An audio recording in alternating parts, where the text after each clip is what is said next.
You're listening to The Skeptic's Guide to the Universe, your escape to reality. Hello and welcome to The Skeptic's Guide to the Universe. Today is Tuesday, April 5th, 2022, and this is your host, Stephen Novella. Joining me this week are Bob Novella. Hey, everybody. Kara Santamaria. Howdy. Jay Novella. Hey, guys. And Evan Bernstein. Good evening, everyone. How are you guys doing? Good. Not too good. bad. How are you guys doing? Not bad. Pretty good. This is our first show recorded in April. We kind of blew by April 1st this year. I don't know if you guys noticed how, like, April Fool's Day, it's not really a thing anymore. Have you noticed that? Is it just us? Or Well, the one thing that's not fun about it is, I want to say, so April 1st, what day of the week was that? Friday. Monday, I thought? No, it was Friday. It was April Fools. It was Friday. So I was in Mexico this past weekend, like the second half of the weekend, and they had their daylight saving and no one told us. Oh, no. Oops. So we just like lost an hour one night and we're so confused as to why the flight times didn't line up on the way there versus on the way back. They were like, so that's kind of an April Fool's joke, but not. An inadvertent one. Yeah. I know, I've come to the conclusion, just as one of my life, lesson things, is that, fooling people is fun for you and never fun for the other people, and it's kind of a dick move. It is a dick move. Yeah, Isn't it it? kind of It's is, just kind of lost all desire to do it. And it's either like not funny or, it's kind of sad. Like my friend and I drink a very similar pour over coffee. I think I might have had you guys try it once when we were traveling together.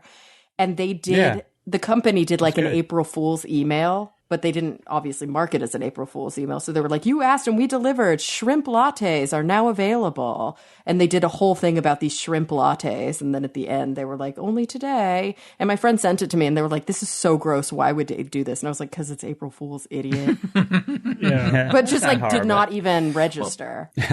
On a certain level, there's so many weird things that go on in the world, it seems, nowadays. It's almost... It's redundant, right? It gets lost. It gets lost. Right? Yeah, it's like an Onion article. Right. I mean, you can look at something any day on the internet and think it's April Fool's Day. It's all blended together now. So I read an article recently, and Kara, you independently found the same article. That we finally completed the human genome. Yeah. Sequencing the No. human genome. No, that happened in 2003. Yeah, like, wait, did that happen in 2003? No, I found the article, too. It was too boring to mention. Yeah, it was a little interesting. I mean, It's a big deal. When it they just doesn't feel like it. When they sequenced the genome, they didn't just sequence the exome, which is just the parts of the genes that get made into proteins. Although, like, if you get like a genetic sequence now, that's what they're doing, just the exome. They're not bothering to do all the other stuff.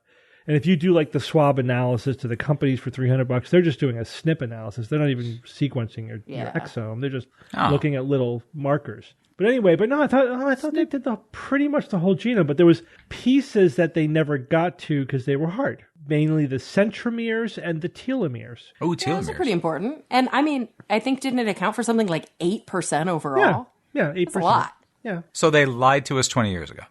Yeah, what's the deal with that? They rounded up. I feel a little cheated. If you read the details, you'd know. But when we get to that third or fourth paragraph, where they're getting into the details, there's always that little caveat. Although it was only 92% of the actual genome, whatever. And they extrapolated the rest. But now that they have, it's helpful because it's good to know how, like, the centromeres are like the middle of the chromosome, and that's very important for lining them up and the cell division. And the telomeres, of course, are like the end caps that are important for longevity. They tend to shorten over our lifespan. Mm-hmm. Yeah.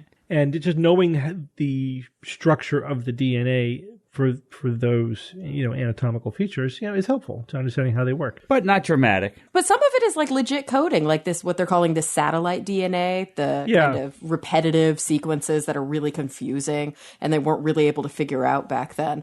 Like I was reading, like 50 genetic disorders are linked to variations in that satellite DNA over by the telomeres, including Huntington's. Yeah, so it's not nothing. Yeah, it's not nothing. Like it does something. And then there's these transposable ones, these like this DNA that can jump around, and that wasn't all fully coded, and lots of mutations there underlie some genetic disorders. Yeah. So there are real biomedical consequences to this as well. Imagine you've got one of those genetic disorders. And 20 years ago, like, yes, we got the genome. Like, well, we didn't do your areas that you're focused on. Right. Maybe in 20 years we'll get to it. 20 years. Yeah. 2 weeks. Almost 19 years ago. 19 years. Yeah, that's amazing. I can't believe 2003 was 19 years ago. Stop. Yeah, we're effing old. What's that? I definitely have seen an uptick in phishing emails in the last few weeks. Have you guys? For me, Few it's weeks. been Oh my God. testing. It's been I get texting them all the season. Emails, time, man. text messages. Yeah, definitely. But there's definitely I've gotten an uptick. That's all I'm saying. You know. Oh, interesting. And it's, What kind? Well, Any kind I'm in getting particular? What are they selling you? I'm getting a bunch from my bank, but I know they're fake. And because, it's saying stuff that I absolutely know is not true. And it's always the like, you're about to overdraw. Click now. I know I'm nowhere near that happening. And now I got one from Coinbase, which is like, somebody just tried to withdraw money from your thing and click now to verify. I'm like, Mine are always like, you want a gift card. Like, I almost never get any from my bank, from like the fake. Oh, the bank. virtual. I get the virtual currency ones regularly. These are the panic interesting. clicks. They went, wait a minute, somebody bought something from my account. Hold on now. Yep. Funny. Don't click nothing. I don't know if you guys get a similar thing, but I get a ton of emails that are all about like, okay, my bank, Amazon, Home Amazon. Depot, Home Lowe's, Depot. I always get the Home Depot gift card ones. Citibank, and everything. But the thing is, and it might be because like Gmail is doing something to the email, but it's like they spell out Home Depot, H.O.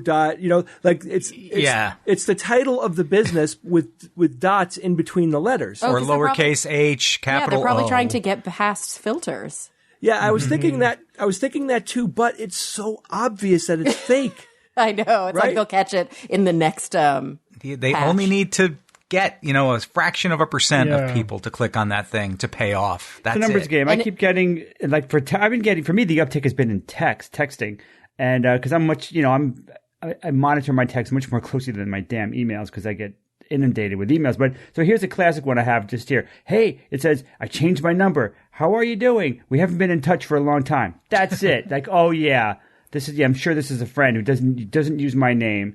I've never gotten one of those. And part of me is like, I'd love to like explore it. Hey, how you doing? Like either play a joke or just try to see what their end game is. When are they and how are they going to try to get my credit card number basically or bank information? That's got to be the scam. But I'm just curious how they would do it. But it's just so frustrating. It's like, really, how stupid do you think I am?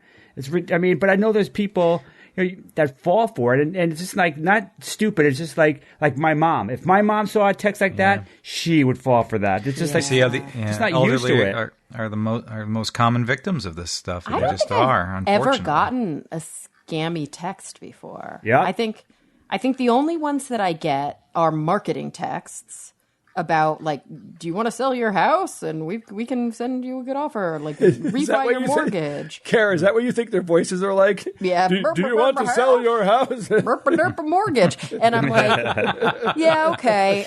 But I assume that those are just legit marketing. Somehow I ended up on a list somewhere. And you're on many lists. I'm yeah, sure. but those are just marketing. I don't think they're trying to like, I've never clicked on them, but I don't think they're going to try and like steal all my info. I think they're literally like, we would like to buy your house or we would like for you to refi your mortgage with us. And I'm like, no, thanks. It's so funny too, because everybody's offering these like mortgage deals right now. But have you noticed interest rates aren't as good as they were? Yeah, because So it makes me up. laugh. Oh, yeah. They're always like, we can get you a 3.7%. And I'm like, that is not good compared to what I have. I don't want that. Nope. Stop trying to sell to me. All right, well, let's move on to some news items. I'm going to start off with another discussion of life on Europa. Attempts to discover if there's life on Europa. Bob, let me know if you really understood this. So, we know that there's water under the ice of Europa, right? There's actually Cool. about twice as much water as there is on the surface of the Earth, under the ice on Europa. That's a massive ocean. Again, twice as big as the oceans on Earth. And a lot less plastic. We assume. We don't know what's under there. Yeah, well, I'll assume though. Jupiter gets about 4% of the sunlight as the Earth does, so not very much. And Quite dim. no sunlight's going to get through that, 3 kilometers at its thin spots, 10 to 20 kilometers at the thick spots. So it's not getting any sunlight down there. So basically you have a dark ocean underneath the ice of Europa. But there's also we know it's warm, we know it's liquid, and the interior of the moon is constantly being stretched and pulled by the tidal forces of Jupiter, so it's warm. And there's probably volcanoes on the sea floor, of that under ice, dark ocean under Europa. And so the question is, could there be life down there? Well, I mean, all the ingredients are there. That's what I would say with that. Everything's there that should be needed. Well, but is there? That's the question. Yes. So what are they missing? Yes. They're Proteins. missing oxygen. Yeah, you're going to say oxygen, but that's I'm not sure what. Go ahead. State your argument. But Well, I'll just say this: there was life on Earth before there was oxygen. So how did we do it? with photosynthesis, that's how. We had obligate anaerobes that oxygen was poison. Oxygen will kill you. Kill you. Yeah, so because the sun is a deadly laser, not anymore, there's a blanket. Did you guys ever see that? History of the Whole Universe? Yeah, I saw that. Very funny. All right. I like your rendition. Thank you. No, so on Earth, before there was oxygen, there was photosynthetic organisms that made oxygen out of sunlight, right? Carbon dioxide plus water plus sunlight equals sugar plus oxygen, right? But wait, weren't there these oxygenless anaerobes before photosynthesis? So, well, you need light or oxygen, right? Take your pick. One or the other. All right. Okay, so that's the rub. You need one or the other. Yeah, and when we're talking about like underneath the ocean. Europa has neither. Now, Okay. Bob, I thought you were going to say, but what about chemosynthesis, right? They have. So, Steve, I mean, this is all about chemosynthetic organisms. What is the chemosynthesis reaction? Yeah, I saw your blog. I read the damn equation. There's oxygen in there. But, Exactly. It's carbon dioxide plus hydrogen sulfide plus oxygen yields sugar plus sulfur plus water. So again, you need oxygen. So even with chemosynthesis, Right. you need oxygen. So there's no oxygen or sunlight in the ocean under Europa. So what's happening? All right. So there's two possibilities, right, for life under Europa, and we don't know which, if anything, is going on down there. It could be sterile for all we know. Yep. But there's two possibilities if there is life. One is that it's life that figured out some other chemical reaction that doesn't require oxygen, where it can either make oxygen or make energy without it. Now, I don't know if you guys recall this, but a couple of years ago, I think we talked about this, where biologists looking at archaea deep in the dark ocean found that when this one very common archaea, like it was 25% or so, whatever, 20% of the organisms down there was oxygen, needed oxygen, to survive. And they thought, well, it was just dormant whenever it was too low, below the level of where there's oxygen. And what they found was that, no, there are still active little buggers down there. They actually found a way to make their own oxygen. They only made a little bit of it, but it was a little bit more than what they needed to then use oxygen to make their sugars. And so they actually would also make a little bit of extra oxygen for the environment, because they said even when there's zero light, there was still oxygen that they could detect in the water. So something like that may be going on in Europa, where some little bacteria-like organism figured out a chemical pathway by which it could make energy. Either it could make oxygen or where it could make energy without oxygen. The other possibility is that somehow oxygen is getting down into that water. Right, that was an interesting idea. Yeah, that is the subject of a new study. It's mainly a simulation, and they're trying to get ready for the Clipper mission, the Europa Clipper mission. Oh, yeah. Yeah, which is taking off in 2024. We'll be getting to Europa sometime around 2030. 8 damn years. Jesus. I know. Why can't it be closer? It's going to be in an orbit around Jupiter, but the orbit will take it past Europa multiple times. And it's got a bunch of instruments by which it can examine the surface of Europa. Radar to sort of peer beneath the ice, and a spectrograph to see what compounds are in the ice. So anyway, they're trying to design the experiments they're going to be doing, and this was part of that. So they're running simulations about what could be happening in the ice of Europa. So what they found was that ionized radiation hitting the ice surface of Europa would split the water in the ice into hydrogen and oxygen, right? Which it does. That's a deadly. Do not hang out on Europa. That's a deadly surface. Yep. That's the deadly laser again, but there's no blanket to protect you. So so there's radiation ionizing the ice and turning it into hydrogen and oxygen. So what they wanted to find out was, so there's actually a substantial amount of oxygen kind of like dissolving in these little microbubbles in the surface ice of Europa. And their question was, is there a way that those bubbles of oxygen could get down into the ocean? And they found that the answer is... Maybe it could. So, thanks. I was, or we could have gone with we what don't research know. you have.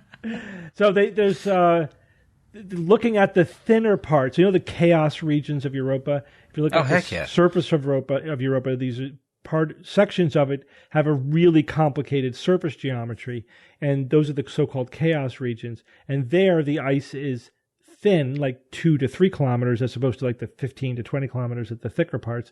So there's probably this briny, slushy, warmer water getting closer to the surface there.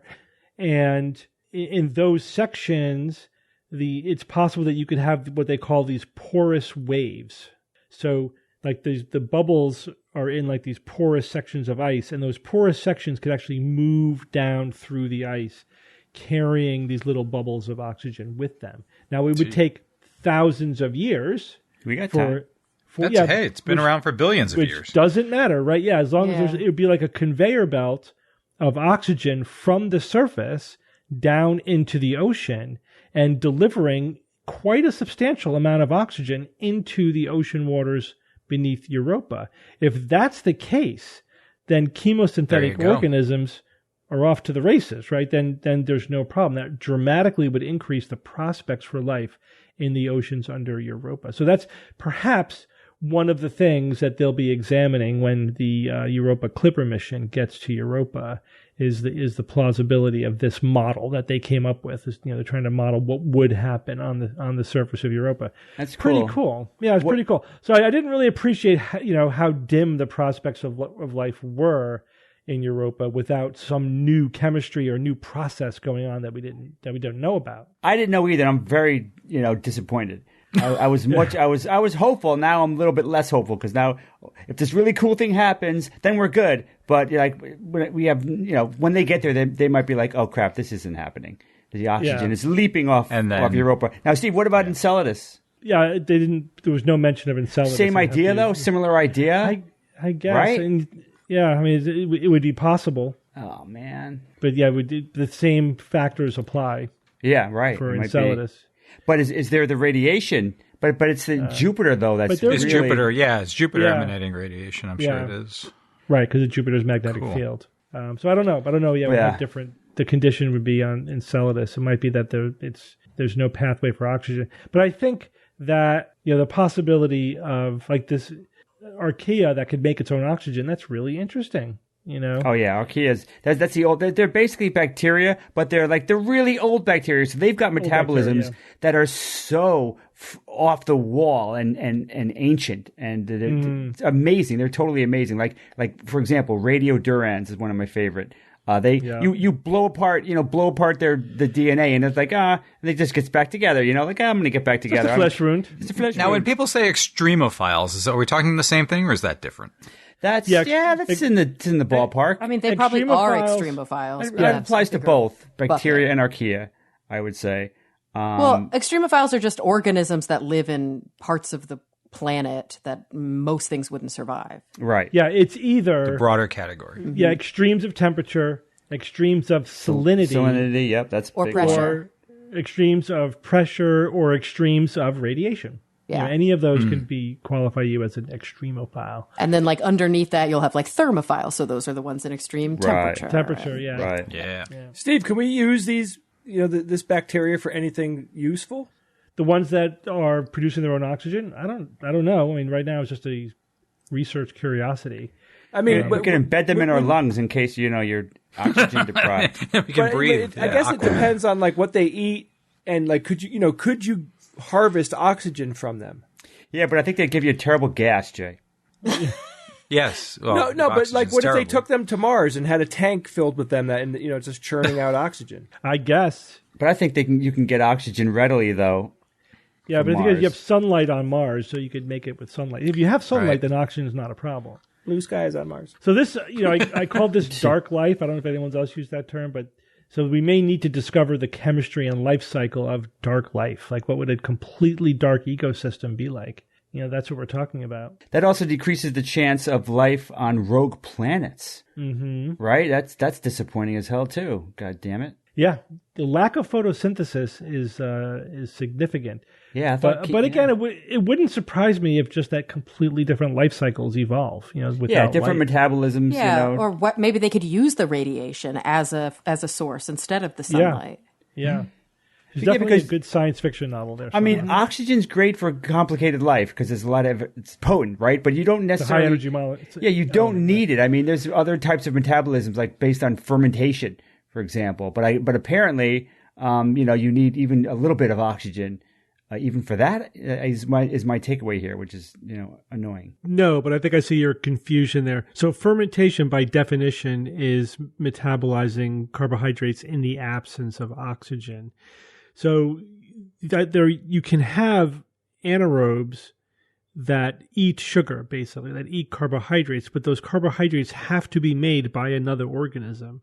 So once you have oxygen or photosynthesis and you're producing food, essentially, then you can have the evolution of organisms that eat the food, and they can be anaerobic. That's fine. But the origin of the carbohydrates, the energy storing molecules, needs to come from either photosynthesis or oxygen, as far as we know. Again, unless there's some other process out there. I mean, I'd be fine with just pure, kind of boring single-celled life on Europa or Enceladus. I'd be Well, hell totally yeah. happy with that. That'd be super cool. Oh my gosh. The problem is we'd have to hit it while it's alive and recognize it because it's unlikely that there would be fossilized evidence of that. Right. If it's just single cells, yeah. Unless it's in mats or something. Yeah. Yeah, exactly. Or it And even spells that, words for who us. knows? The big issue is going to be making sure there's no contamination. Like, how are we going to Yes. sample right. the water without contaminating Hey, it? look. Yeah, but DNA. Hey, look, it's covered in staph. Yeah, but if you find Tardigrades. proteins that don't exist on Earth, like okay, that's no contamination. Yeah, like if you find stuff that Yes. has a different chirality, like there are Right. some real signatures that would tell you this is alien. All right, hope we Kara, find them. tell us about ancient skull surgery. Ooh, okay, so No thanks. Oh my God. I'll go for the modern version. Thank you very much. do you know that I actually? So I'm going to talk a little bit about trepanation. You guys know about trepining, right? Yeah, it hurts, yeah. man. Cutting It holes hurts. in skulls. I actually have. This is the weirdness that is Cara Santa Maria. A very dear friend once for Christmas got me a trepanation drill bit. Cool. I know. Little blood on it. Like from A little. from what decade? It's not ancient. It's probably from like 100 years ago. Yeah. So it was like used in medicine, but like the type of medicine you would not want to undergo. Quotes so- medicine. We know that trepanation is an old practice. And actually, I didn't even realize this, but there's evidence in Morocco of trepanation from 13,000 years ago. What? Yeah. And that seems to be the oldest potential evidence. But there's a lot of evidence from like 1,000 years ago. We've also seen ancient Egypt, so other kind of northern African areas around 4,000 years ago. But in North America, there's sort of been a dearth of evidence, and most of it has only been within the past millennium. Yet, a researcher, a bioarchaeologist named Diana Simpson, who works at the University of Nevada, Las Vegas, recently presented her investigation at the American Association of Biological Anthropologists annual meeting, which was about a week ago as of this recording, called Surgery Before Sedentism, Probable Trepanation During the Early Prehistoric Period in Southeastern North America. So this was a region of present-day Alabama where actually... Go Bama. Yeah, where actually, sadly, these remains were basically grave dug in the 1940s. It's a a site called the Little Bear Creek site, a burial mound that's covered in seashells. The man, the kind of specimen in question, as well as 162 others were excavated at that time, and kind of sent to different museums and things like that. And so these specimens have been studied by paleoanthropologists for a while. And this researcher was looking at an interesting wound on the head of this specific man, kind of in the frontal bone, and realized that it had markings that were very likely caused by some sort of tool. So they look like scrapings. The researcher believes that these scrapings are indicative of tool use and not created naturally by the injury itself or by an animal or anything like that. And then, of course, the hallmark of trepanation, which we've probably read about before, is what? Healing. Yeah, healing. So there's evidence that the bone continued to heal for possibly up to a year after the skull surgery. And the interesting thing about this specific man was that he was very likely an important person within the culture. So his burial was pretty atypical. There was, as she words it, an extensive mortuary assemblage. It seems of the era that he was most likely a shaman, or potentially a shaman who does tattoos, because they found some really cool turkey bones that at other anthropological sites were thought to be basically like crude tattoo guns. So they looked similar to other sites where they've recovered these turkey bones, sometimes deer bones, that are pointed on one end. And there was, not at this site, but at other sites, again, there was evidence of pigment at the tips of them. And then sometimes shells that were full of pigment as well. So they were almost like pots for whatever was being used as the ink. So these very, very kind of early crude tattoos. But the interesting thing about this specific example here in North America is that it's by far the oldest, and it's the only example that we have of hunter-gatherer individuals utilizing trepanation. Every other example we have is from sedentary groups that had already settled in certain regions and weren't moving. But this group was a hunter-gatherer group that was known to be kind of nomadic in nature. And that's an interesting idea that trepanation would have somehow either been spontaneously utilized, or that knowledge and wisdom would have been passed to these individuals, because this is the earliest case that we know now here in North America.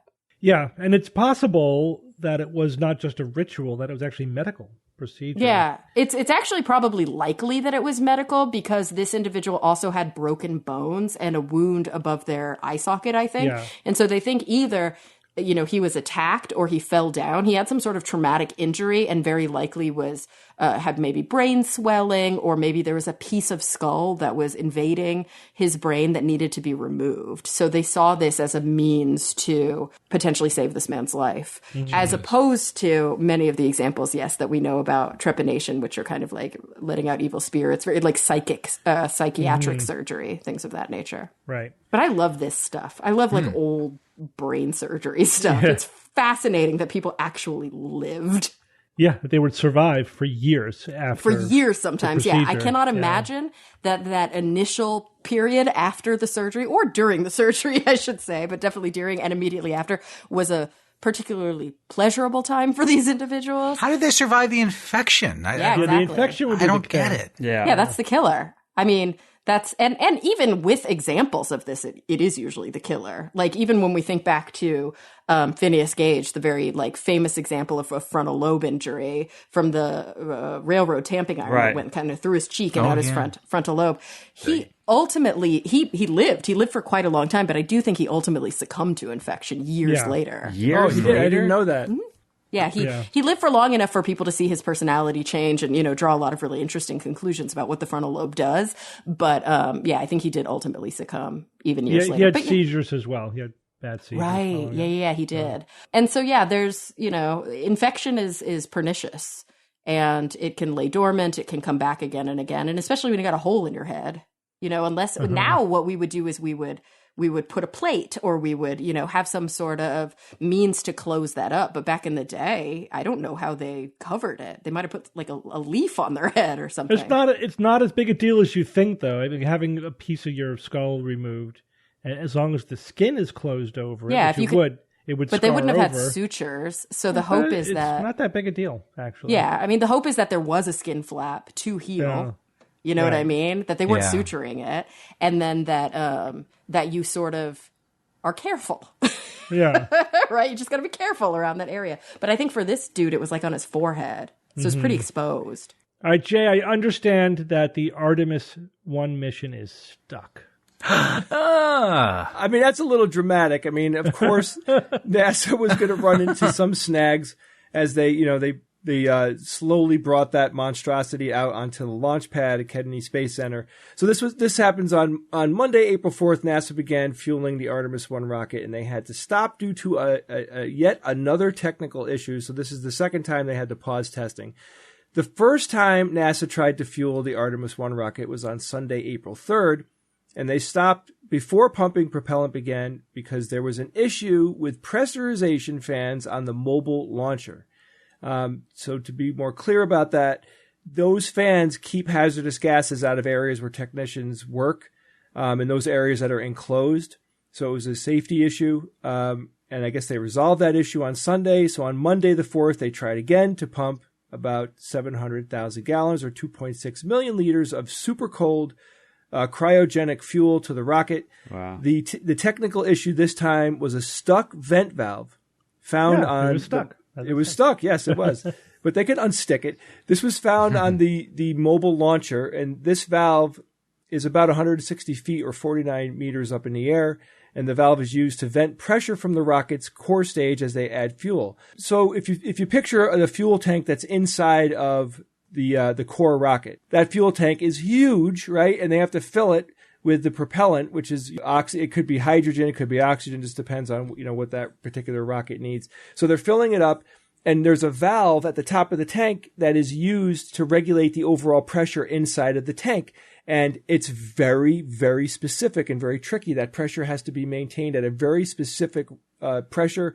And if it goes out of bounds, then bad things can happen. So they figured out that valve wasn't working, and they immediately started to drain the fuel out of the tanks. And they said the rocket was about half full when NASA had to remove Or half empty. Yes, depends. Well, does it depend on which way you're going? I don't know. Right. In this case, what's unbelievable, guys? On very trusted websites, I'm reading oxygen and I'm reading hydrogen, and I don't know. It's both. It's got to be both, Jay, because they burn one with the other. I totally agree, but Steve, it wasn't clear. That's all I'm trying to point out is even on like space.com and websites where you think they'd give you a very nice, clear picture, it wasn't that clear. Well, probably because it is both. I mean, eventually Yes. there's got to have both in there if it's liquid. I mean, if that's the fuel, the fuel could be oxygen and something else, but if it's hydrogen oxygen, which is the best because it's got the best specific impulse, then yeah, you have liquid oxygen, you have the hydrogen, they burn them together, and it's the fuel and propellant because that's also what gets shot out the bottom of the rocket. Right. So as we record this right now on Tuesday the 5th, we don't know if NASA is going to try one more time today. It's very likely, I think, that they'll try tomorrow, which will be Wednesday. And by the time you're hearing this, it could be, days or almost a week later. But, the takeaway here is that we have an amazingly complicated system that they built.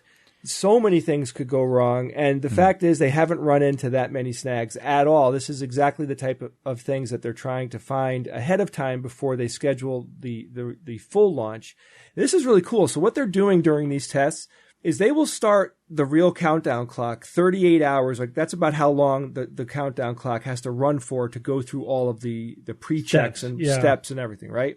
When they test launch the SLS on the launch pad, they run through the countdown all the way down to T-minus 90 seconds, right? From 38 hours. Yeah. Then they'll do this several times until they're satisfied with all the various systems and that they all check out. Then they'll say, okay, we got that part of it down. Then we'll take the countdown now to let's go to the 10-minute mark and run through like the last 10 minutes and go through those systems over and over and over and over again. All the way up until just before engine ignition. And there is a transfer of control from the command center to the actual Orion module. Mm-hmm. At some point in the very last few seconds, I guess, they transfer control over to that system. And they're testing that out as well. So knowing that that's one of the very last things to take place, they need to make sure that all these systems are working exactly the way that they need to in order for this launch to be safe. And another thing that is significant but completely out of the hands of humans is there's other factors like whether there's lightning within a certain number of miles. I think it's 5 miles. There can only be, it has to be less than a 20% chance of lightning within a 5-mile radius of the launch pad. The winds have to be less than 37.5 knots, and the temperature must be above 41 degrees. And there's a lot of things like this going on, like a lot of things that factor in that must-haves in order for them to launch. And you know when they're checking in, you know when you hear when they're at the command center and they're talking, and you're like, blah, blah, blah, check in. And the guy's like, yep. Blah, blah, blah, check in. The girl goes, oh, yeah, we're all set. You're like, all the stations, yeah. Yeah, they're checking in with all of like the subsystems, the people that are in charge of all the subsystems that can see like a heads-up display of what's going on. Is their portion of this puzzle functioning? Yeah, it's like a set of eyes specifically on each component of the entire mechanism going on. There's tons of things to check. But you could imagine that there's people that are beyond them, like that are even in a more subdivided subsystem that's telling them it's okay. So it goes up the chain, right? You know, you got a lot of people eyes on. It's not just the people that are in the command center that are giving thumbs up. It's like lots of people on the ground and all over the place. Yeah, imagine the thumbs up are coming from that team's leader. And there's a team of people below each of those people. Right. Makes sense. So overall, even though there was, you wouldn't even call them setbacks, they just had issues that came up during these tests as predicted. Everything seems to be in fantastic shape. They're still saying that they are thumbs up for a June launch, and it's going to be late June. It's going to be late. I know, but it's coming, guys. They're going to light that sucker up, and we're going to see Artemis 1 take off. It's going to be glorious, man. It's going to be one of those things like you just don't get to see it that often. That would be worth a trip going there and seeing that. Definitely. I totally would do Artemis 2 in a heartbeat. You want to go? I would do it. Yeah. Think we can go? I would Where's love it to. launching from? Well, this one, Artemis 1 is going to launch from Kennedy Space Center. Okay. Oh my gosh. But you need to get, I mean, I saw the last shuttle launch, and it was awesome. Don't get me wrong, it was great, but you're so far away. Yeah, but it's more about, Bob, you were there. It's more about the camaraderie and the vibe that's in the air. It's just an exciting, place to be and to watch the rocket. You're basically as close as you can get, unless you have inside passes and things like that, right? Yeah, VIP, baby. When I was, but Bob, when I saw the Soyuz launch in Kazakhstan, from Kazakhstan, from Baikonur, we were relatively close, and it was like it kind of hurts. Ooh, like you don't want to be too wave? close. Oh no! Yeah. Like it's a little painful.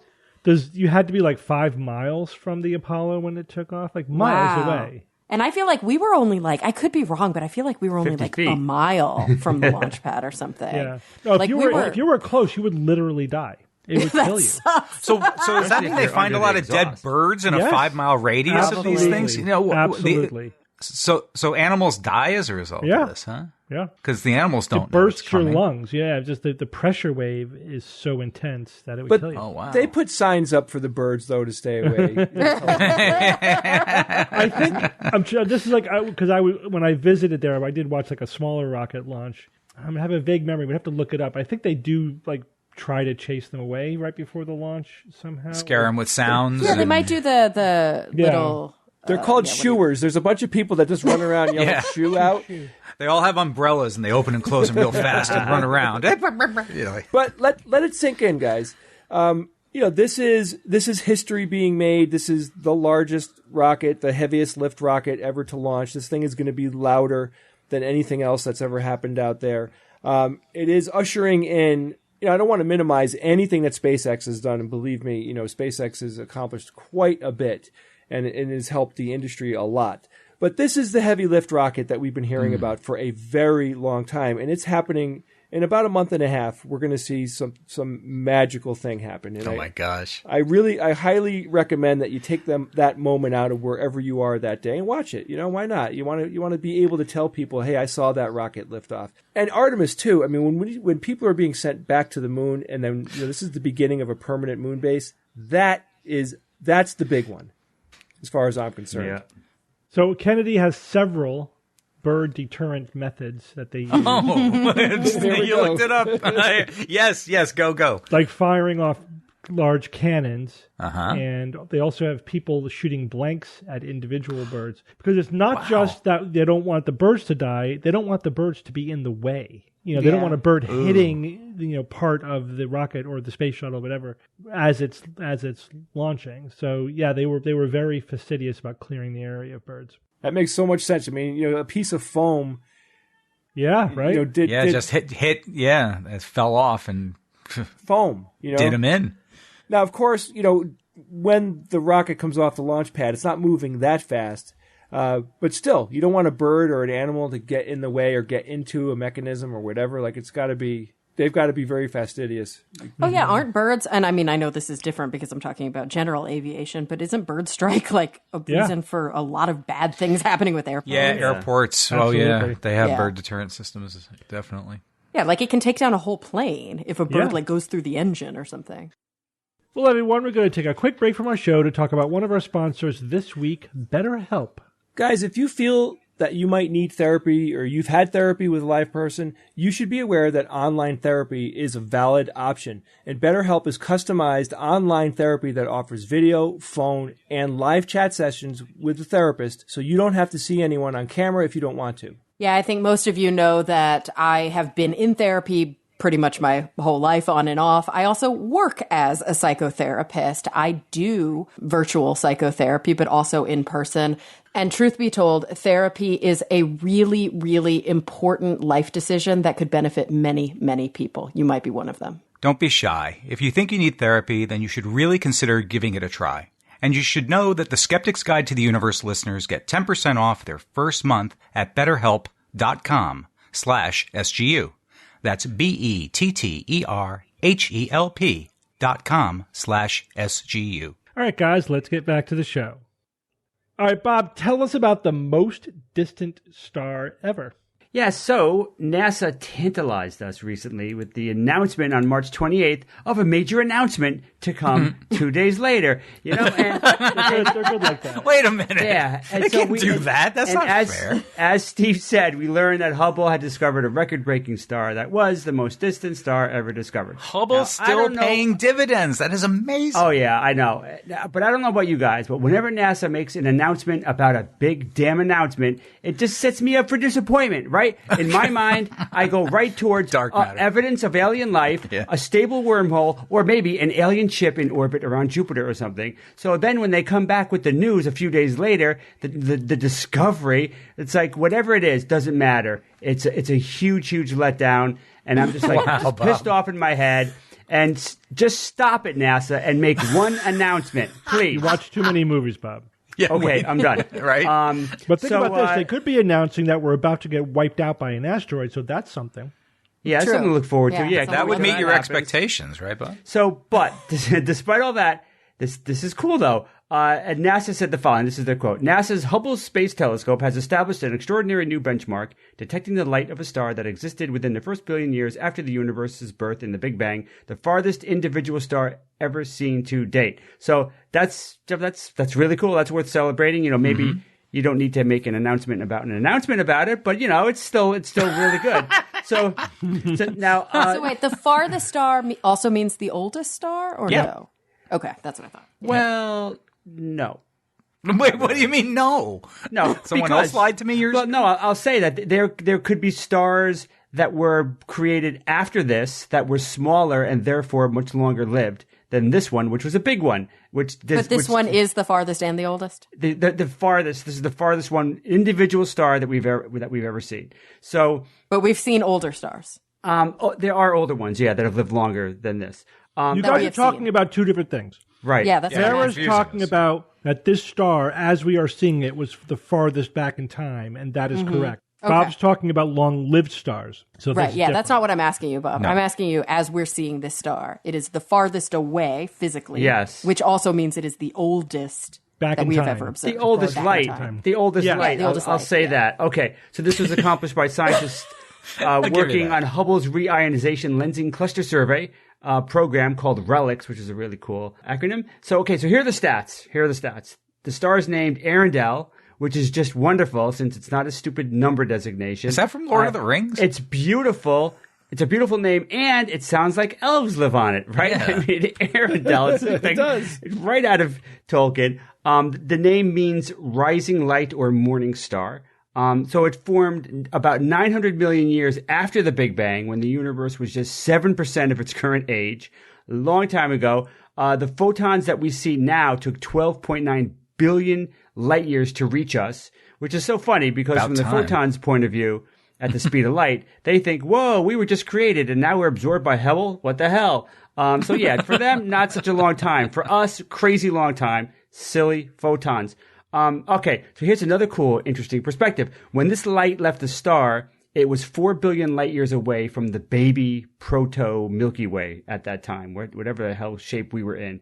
4 billion light years away. But due to the expansion of space, though, it took 13 billion years to get here, and its origin point is now 28 billion light years away. So, universal expansion. I mean, that's just, it's so cool. It's traveling all this time, but the universe is expanding very, very fast as well. So it really messes with the numbers. So there's not a hell of a lot we know about the star yet. We do know that it's millions of times brighter than the sun and at least 50 to 500 solar masses. So it's a lot of star going on there. That's a lot. That's big, big, big. But if you want specifics about its mass or temperature or even the type of star, we're going to have to wait.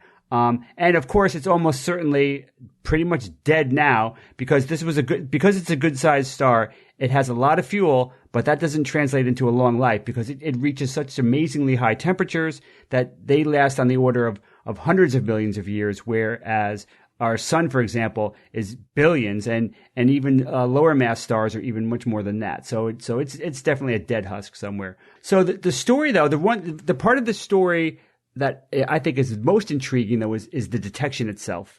And it's fascinating. First off, total chance. This is a total, like, throwing a die with a million sides to it. And like, oh boy, this is a nice coincidence.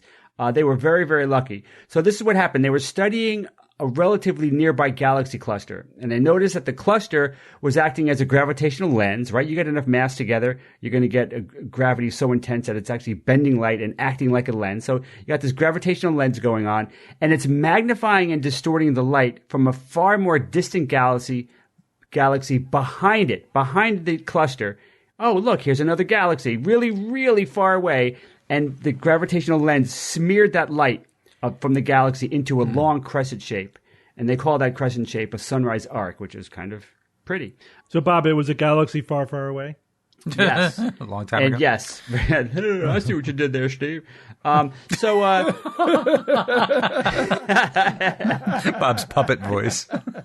Okay. So, all right. So you got this smeared image of a galaxy that's really far away. That's not a big deal. Oh, here's a smeared image of an early galaxy. Even this galaxy, the distance that this galaxy was, that's not a big deal. That's happened before. They found these smeared out, very, very distant, very, very old galaxies before. They've done that. Not a big deal. But what was especially fortuitous here was that a single star was greatly magnified, kind of pulled out of this smear, this galaxy smear. Oh, look, here's one little star that's in that galaxy that just happens to be super, super clear and just pops right out. And that, of course, was Arendelle. I wanted to go into more detail, though, like why? Why did this star pop out? Because this is just a smear of light. Well, these galaxies, they never see the stars. They just see a smear of light, which is like all of the stars. So why did this why did this star pop out of that smear? So I found this quote from NASA that explained it, and I never heard this before. So the star Arendelle appears directly on or extremely close to a ripple in the fabric of space. Ooh. What? This ripple, that's kind of like, I'm not sure exactly. Like, it's on a ripple. Like, wait a second. Is ripple a technical term? So let me finish the quote. So they say Okay. this ripple, which is defined in optics as a caustic, provides maximum magnification and brightening. So, okay, I kind of get the idea, but this still, like, what exactly are you talking about? So then they offered a really good analogy. And what they do is they compare it to the rippling waves on a pool, right? We've all looked at a pool that's rippling a little bit, and you look, and these ripples cause these dancing light patterns on the bottom of the pool, right? We've all seen it's completely random and chaotic, but you see these patterns of bright and dark spots. And that's exactly what this is. You've got these ripples in space that this star is just positioned just so perfectly that somehow it's magnified, like the light is on the rippling pool. And it was magnified many, many thousands of times, even more than the galaxy itself. It was extra magnified because of this fortuitous placement of the star. And bam, that's how Arendelle popped out from the galaxy. Which is really cool. And it's rare. I'm not sure, how much that's happened in the past, but it's also very interesting that this high resolution image of the star could last for years. It's not something that's so fleeting that it only lasts a week or a month. This could last for multiple years, which is good because then we could study it even more. Wait, Bob. Yeah. I gotta get back to the ripples. Yeah. Are these so these ripples in space, are they gravitational? What's causing space to ripple? Well, I mean, it's got to be related to the gravitational lensing effect. So let me look at the quote again. Okay. It appears directly. It appears that the star Arendelle appears directly on or extremely close to a ripple in the fabric of space.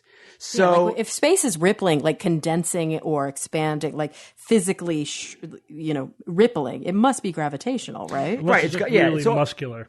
It's going to pump you up. It's rippling. That's actually a quote from a Bruce Lee movie, Return of the Dragon. Very nice, Steve. Very nice. Very nice. I like that. So it's definitely related to the gravitational lensing effect, and I guess it was an especially potent section of the lensing effect that gave it an extra magnification. That's what it's got to be. I can't think of anything else.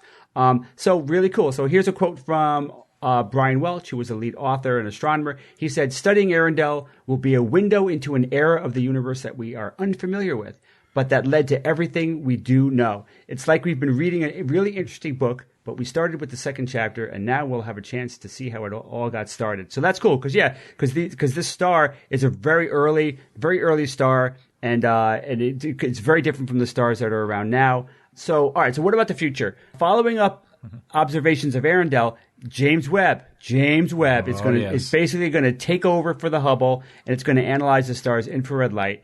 And Webb has obviously much better optics than Hubble, especially in its specific wavelengths. And it should be able to confirm that this is a star, and it's a single star, because it could possibly be a binary, which they think is not impossible at all. It very well could be a binary or a single star. So James Webb could distinguish that, and it'll be able to measure the star's chemical composition, which would be very revealing because, like I said, the universe back then, it wasn't filled with many metals back then. So stars did not have much metal in them, which greatly changes what the star itself. It's very important, and that's why we classify stars in population 1, population 2, etc. So that can be revealed as well by James Webb, and James Webb, I think, may even break this final record by Hubble, probably the last biggest record-breaking discovery that Hubble makes.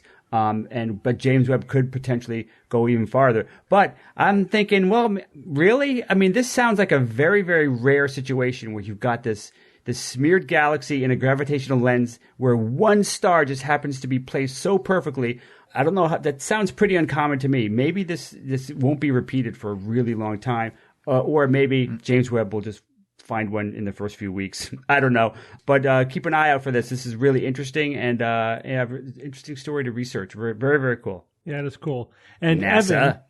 Evan, your Lord of the Rings instincts are very good. So this is Arendelle, Earendel, which is Old English for morning star. Arendelle with an I-L at the end, otherwise the same spelling, is a half-elven mariner who voyaged to Valinor. He was also the father of Elrond and also Elros, the king of Numenor. So, my God. Very, very similar. Wait. Are you reacting to what Steve is saying or the fact that Steve is saying it? Yes. It's like, yes. Wow. It goes so deep. 12.9 billion deep. Kara. Evan, tell us about fake news. Fake news. We've all heard of fake news. Well, Madison Daspovich, she wrote a piece published at Business Insider about how she, as a Snopes fact checker, is able to detect fake news. And of course she suggests, and it's something we've been saying forever on this podcast, that many things in life are kind of complicated and they fall on a spectrum. They're not all black and white. They're not binary.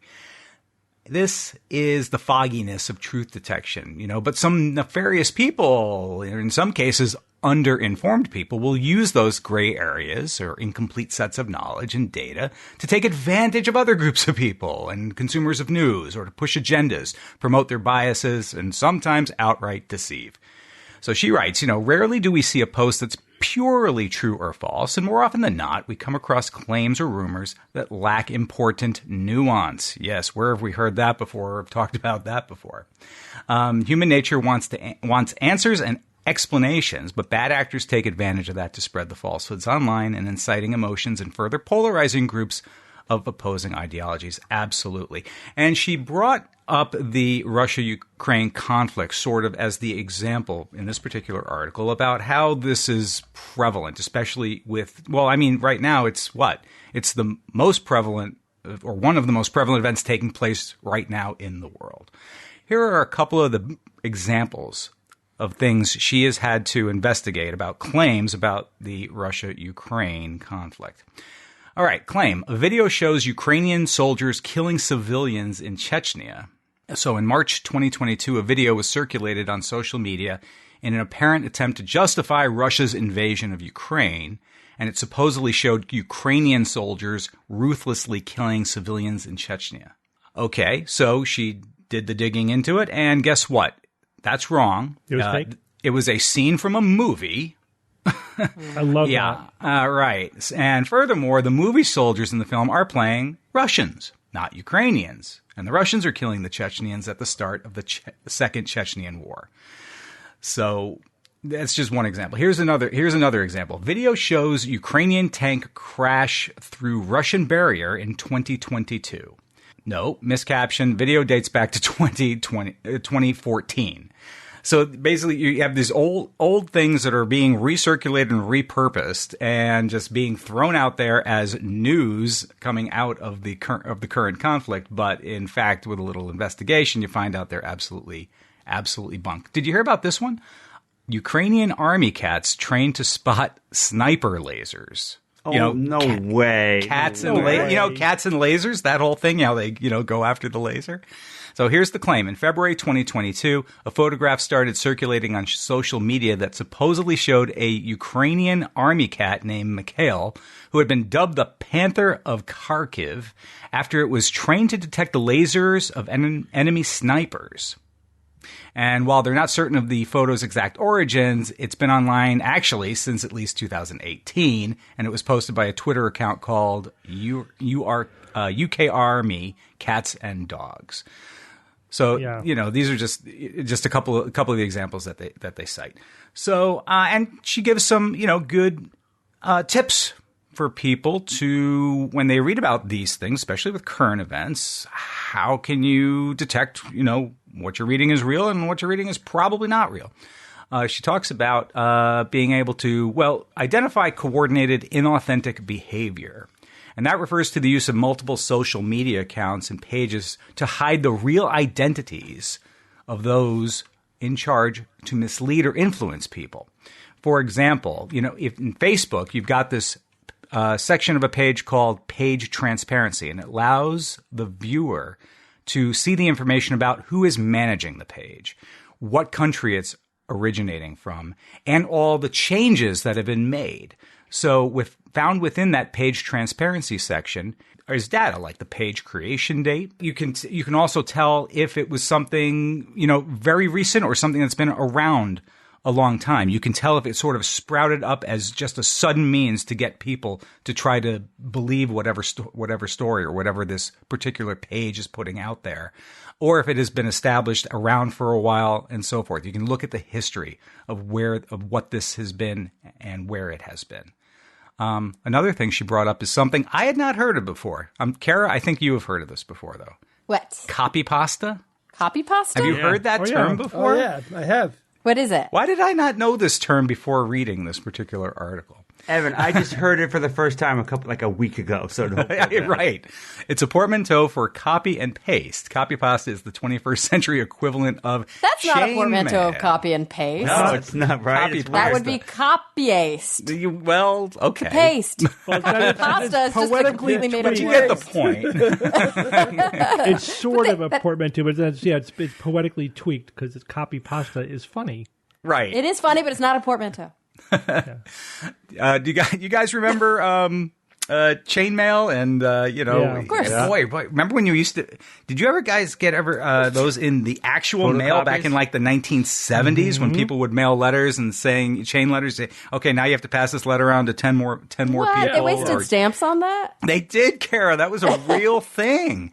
And Of course, stamps were pretty cheap back then, right? but it takes on a whole new meaning in the age of the internet as opposed to using the postal system to spread this stuff. Plus, also, it gets a little tweaked. It's like playing telephone. You get little tweaks also along the way. So that thing has often no recollection to what the original idea was. If you go 10 generations down the line, it may have entirely changed if it was even legit to begin with. So you have to be able to spot that kind of stuff. Oh yeah, be on the lookout for troll bait. Obviously, we talk about trolling quite a bit.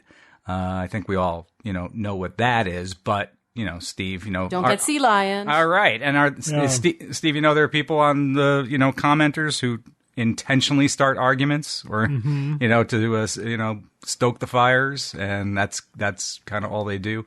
Yeah, you have to be careful of those, and it's not just comments, it's posts, it's pictures, graphs, total, distortions, always as a means sort of to drive a particular traffic maybe in some way, but also to kind of get people very upset.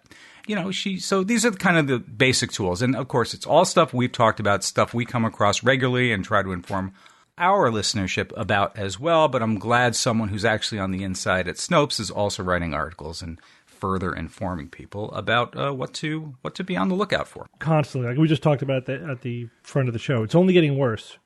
Worse. And so this is part of media savvy, which is now part of skepticism. You have to be able to identify, or at least have a process, by which you evaluate these things, and at least don't knee-jerk accept, as real anything that you see like that. That's coming to you through social media, and sometimes even mainstream media. Like they get things wrong too. Mm-hmm. Of course. So yeah, just have that skeptical filter for everything.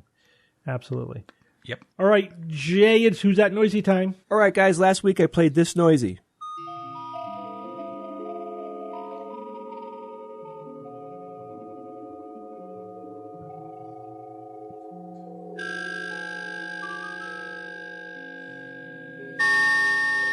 Kind of has like a Logan's Run vibe to it, doesn't Yeah, it? it does. Or Outer Limits. All right, you get the idea. So what do you guys think this is? Yeah, like at first it was wind chimes, but then it became digital. Yeah, I agree. Well, I lost track. Was this a sonification or no? It is. It is, okay. I should say that. And just so you know, this is a sonification. I told you I would tell you when I do that. I don't play these that often because I think they're very hard to guess. Data turned into sound. Correct. So a listener named Adam Hepburn and his entire family guessed. He said, Joseph, I saw the Discord notification pop up on my phone. He knew it came out early, so he had his daughters with him. So his daughter Olivia said, it's a creepy ladybug. Aww. His daughter Elise said, a creepy bug. And he said, I should have asked her first because she always says what her sister says. And then I think his wife is named Kristen, and she said, I just assume everything is a rain stick. I constantly hear rain sticks, too. It's either rain stick or a talking marine mammal. Oh, gosh. So then his guess was, because he knew this was a sonification, he said a sonification of an fMRI signal of someone who died while hooked up. Oh, God. Oh. Yeah, I thought that was really provocative. So you guys are not correct, although you win the family award, which I've never given before. And just made up on the spot, but go ahead. I did. I just made that up. Another listener named William Simpson wrote in and said, betcha that's the SARS-CoV-2. Now, I thought that was a cool guess as well because it fits in. I did say that we talk about this type of thing. Like there was like a theme thematically here. I also love how he said it. Betcha that's the SARS-CoV-2. Like, Yeah, he look did. it up on the Google. We had another listener. That's not correct. It's not SARS-CoV-2. Another listener named Marcel Janssens said, Hi, Jay. No idea, but since you stressed it was creepy and that fitted, it could well be some bug signal. So I say it's the sonified sound of the electric muscle signal of beetles or some other bug flying and starting to fly. Aw, bugs aren't creepy. Some are, definitely. Okay, that is not correct, but I think that's a fantastic guess. Another listener named Jim Kelly wrote in and said, Hi, Jay, I'm guessing that this week's noisy is a sonification of the hairs on the body of a spider. Perhaps a tarantula. Getting closer. Definitely getting closer. This is a fantastic guess, and there is something in there that is about the answer. So we did have a winner from last week, and that winner is Josh Weber. And Josh says, Hey, everyone, I think this week's noisy is essentially the sounds of playing the strands of a spider web. I read an article this week that talked about sonification of spider webs. Based on the clue given, this seems to fit perfectly with creepy. Yeah, so this is the sonification of a spider web where, some type of visual scan is done and they mathematically measure the length of the spider webs and they're able to transpose those spider webs into sounds, and that's what you're hearing. And I thought that, Bob, you would particularly like this one. I don't think they're transposing them. I think they're transducing them. Well, there's lots of different ways to sonify something. Okay. So as an example, a very common sonification you'll hear is they'll take a picture of space, and every time a star or a galaxy, comes into view from a left to right scan of the picture, they'll play a note. But the bottom line is that this is what a spider web would sound like if it played music, I guess, right? If it was turned into sound. I think it's fascinating. You think of all the complexity of spider webs. One listener wrote in and said, and I think it was Visto Tutti who said that this was definitely not a drunk spider, because if a spider is drunk, it'll make a crooked web. Oh, right. Yeah, I that's see funny. the webs on it's spiders on acid and the webs they Those make. are cool. Yeah. They are distorted for certain. All right, I have a new noisy for you guys this week. This noisy was sent in by a listener named Josh Nankivel, and here is the noisy.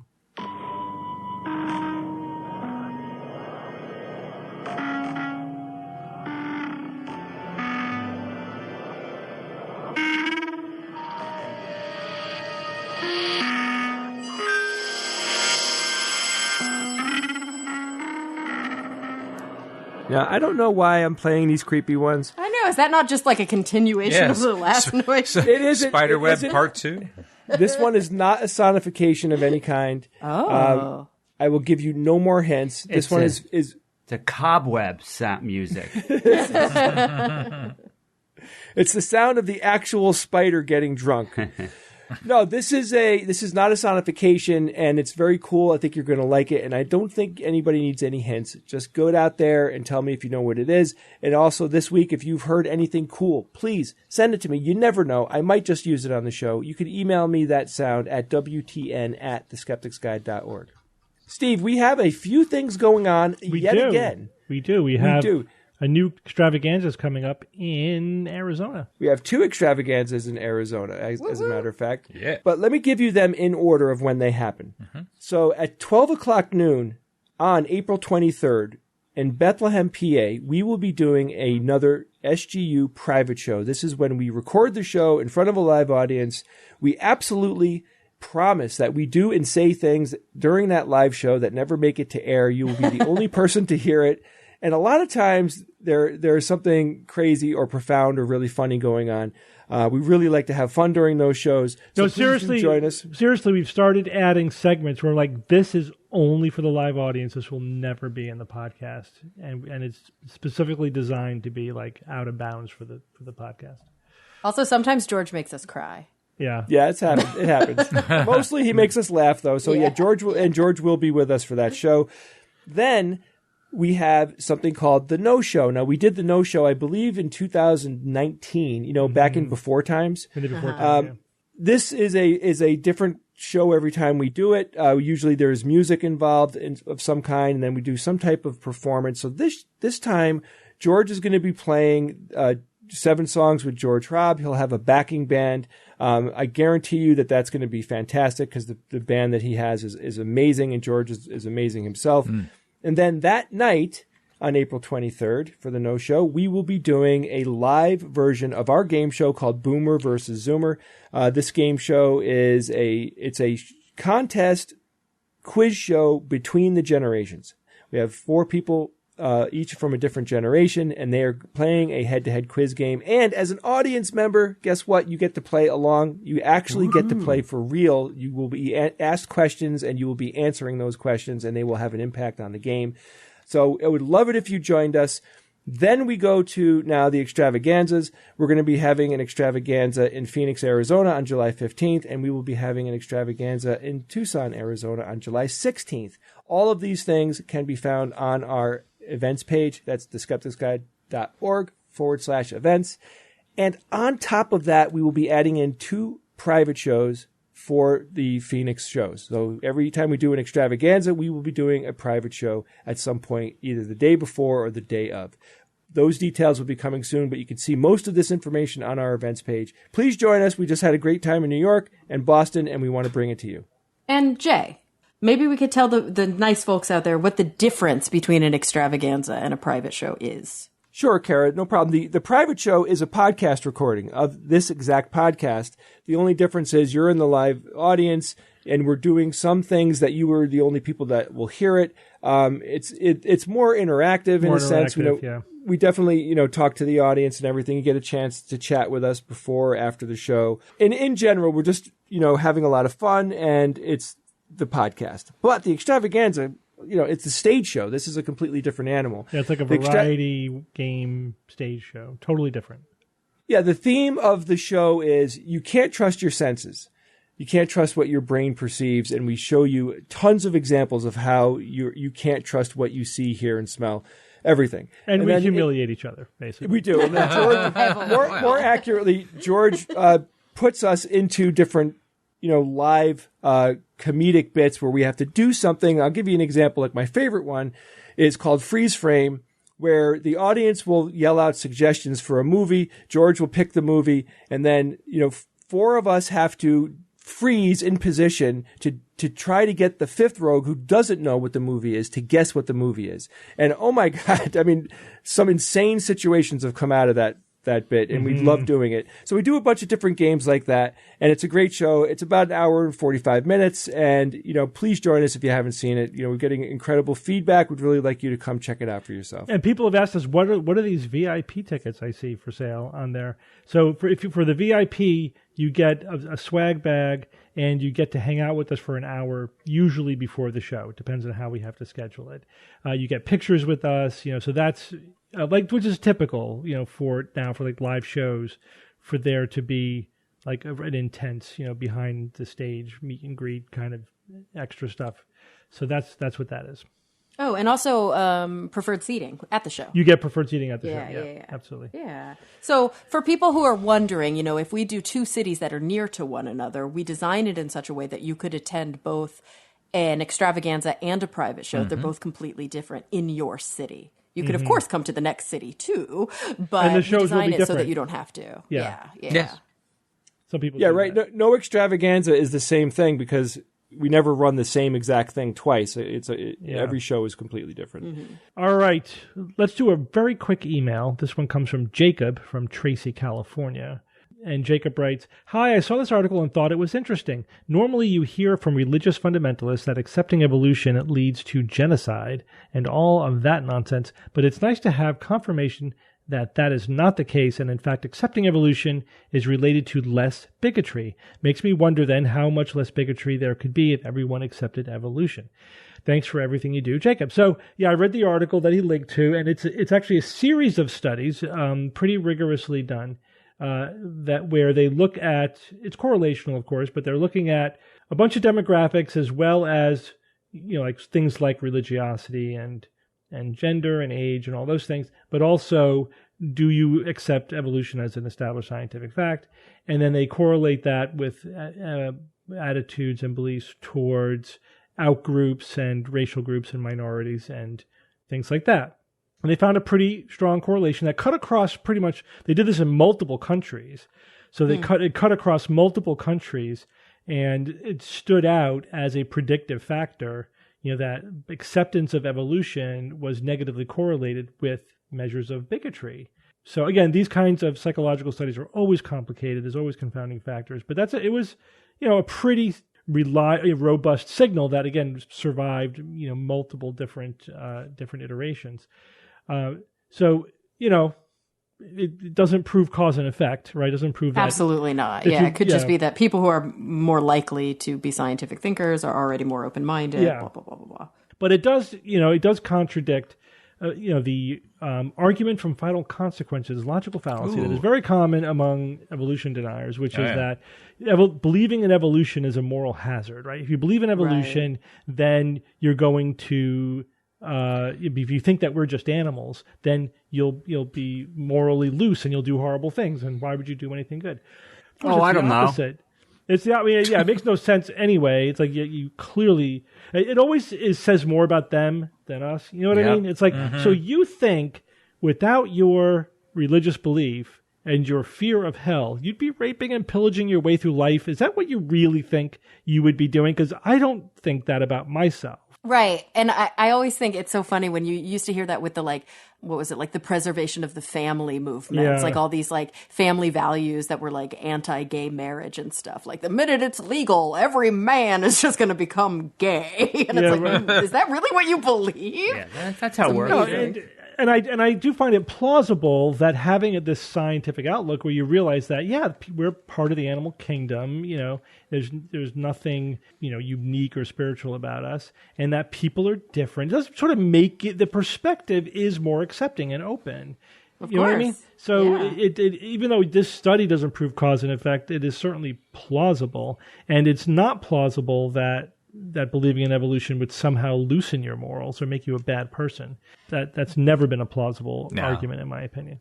It's also not incompatible with being religious. No, absolutely not. That's why, and it was an independent variable, separate religiosity. So religion didn't, in and of itself, predict this. It was specifically acceptance of evolution. Interesting. Yeah. Well, everyone, we're going to take a quick break from our show to talk about a new sponsor this week, Masterworks. Guys, if you invest now or if you're planning to invest in the future, there is a relatively new asset class that could help elevate your portfolio. It's real, it's tangible, and it's actually been around for centuries. You can invest in contemporary art by some of the most highly sought-after artists. This is called blue chip artwork. Masterworks allows anyone to add contemporary art to their portfolio without spending millions of dollars on an entire work of art. At its core, what's happening is you are investing in a portion of a piece of art. So you could expand your portfolio by putting a portion of it into investing in the future value of artwork. And guys, our friends at Masterworks are letting listeners skip their waitlist. Just go to masterworks.io and use promo code SGU. That's masterworks.io, the letters I and O, promo code SGU. And you should see important disclosures at masterworks.io/CD. All right, guys, let's get back to the show. All right, we have an interesting interview coming up, so let's go to that interview now.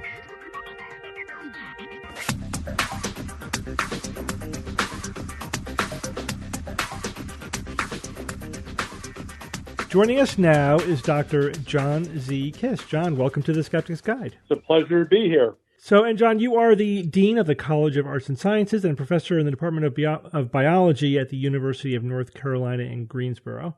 And we're having you on to talk to us today because of your work with NASA and space plants. Tell us a little bit about what you do. Sure. So I've been very fortunate. I'm a plant physiologist, and I've worked with NASA actually for over 25 years. I'm interested in using microgravity as a unique research tool to study some basic processes in plants.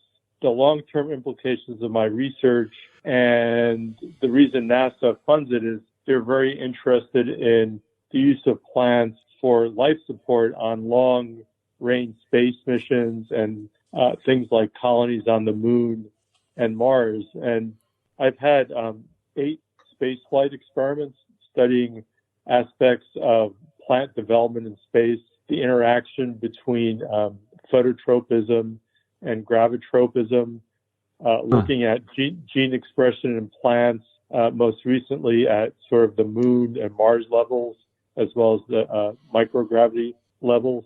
So is a lot of your work just focusing on getting plants to grow in low gravity? Not really. I mean, it's actually my work, I'm interested in kind of two things.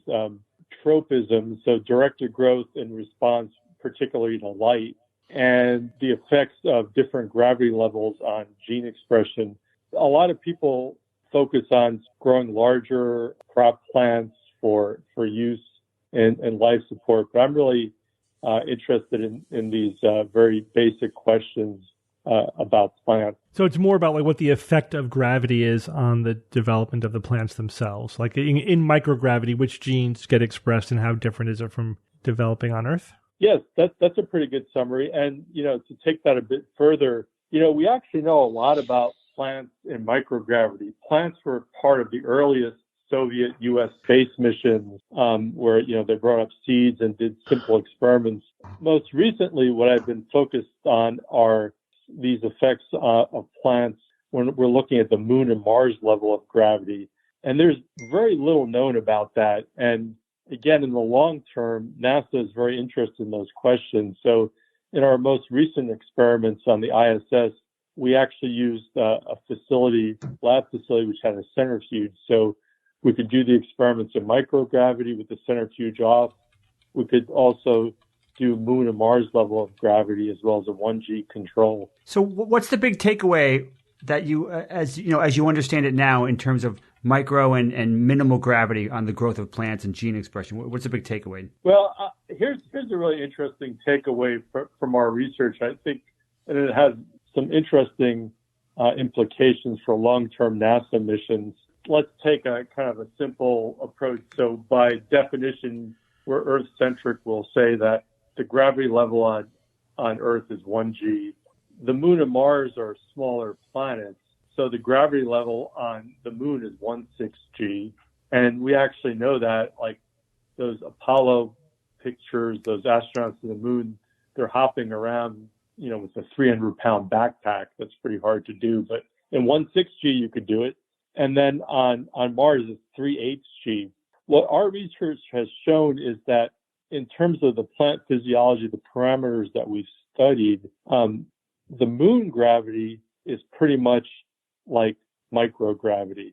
However, the Mars gravity, the 3/8G, is pretty much like the Earth nominal gravity. Okay. And what that means is that, if we're going to have a greenhouse on the Moon or Mars, it could be quite different. There could be a lot more complications on the Moon where the gravity isn't really enough to make it Earth nominal, where the 3/8G on Mars is enough for the plants. Yeah, so plants growing on Mars will be fine, basically. They'll develop like they would on Earth.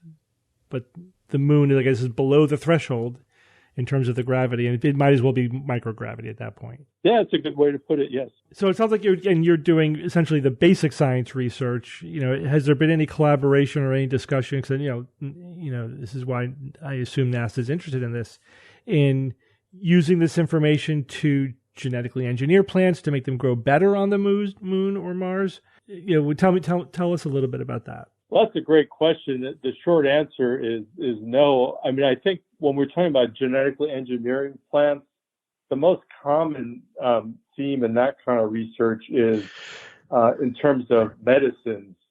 So, if you're going to go to Mars, you're going to bring your basic medicines, your antibiotics and other things. But there are, certain medicines you might need, and the pharmacy is pretty far away. So the research on that has focused being able to program plants to make whatever medicine you might need at the time, and that will work for a lot of things.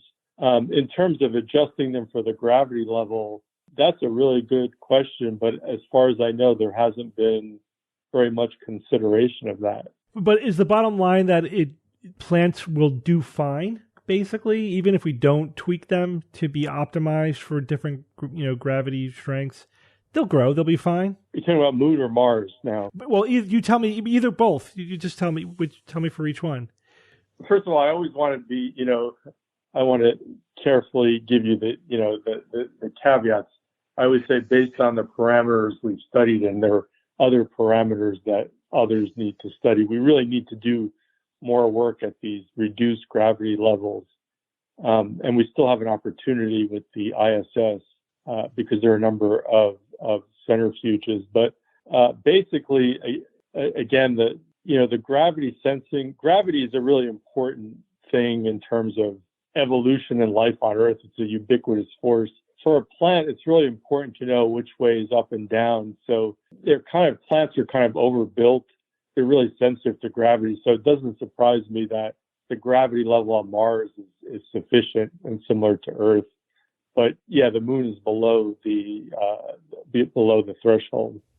So what happens if a plant doesn't develop because it doesn't sense a sufficient gravity well? What do they do? Well, so we studied actually these effects like a sort of a competition experiment between, I have to take a step back, between phototropism and gravitropism.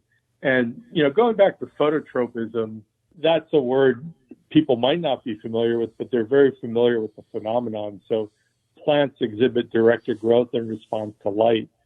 So, for instance, if you take your house plants, you need to keep them on a windowsill. If you have them on a windowsill, you need to rotate them because they grow toward the light. So again, on Mars, all those phototropism, those behaviors are like Earth, but on the moon, they're like in microgravity, where phototropism takes on a greater prominence because there isn't really an effective gravity vector. You could take this a little bit, make an extreme statement that you really can't do a pure phototropism experiment on Earth because gravity and light always interact. But in microgravity, if you take away the gravity, you could study pure light effects. And again, the microgravity is like the moon. So, I mean, they will grow on the moon. So one thing you could sort of extrapolate from our results is, the lights might take a more prominent role in orienting the plants because there isn't enough gravity. But what we don't know is like other physiological effects like transport processes in plants, other physiological aspects, what it would do to photosynthesis and things like that. That has not been studied yet.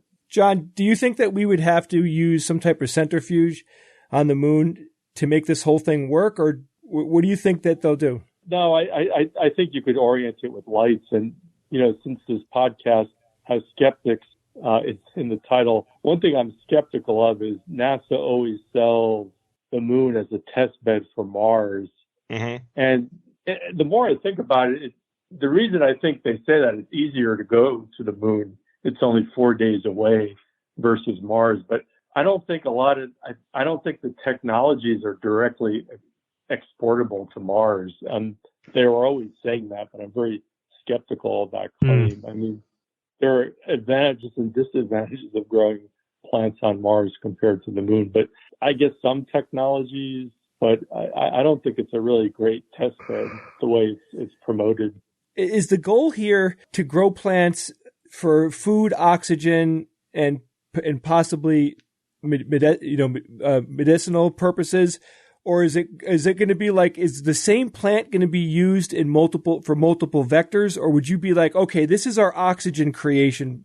This plant creates oxygen. This plant we eat, and this plant we'll use for medication. Well, I really like that question. I talk a lot to people about this, and no one's ever asked me that.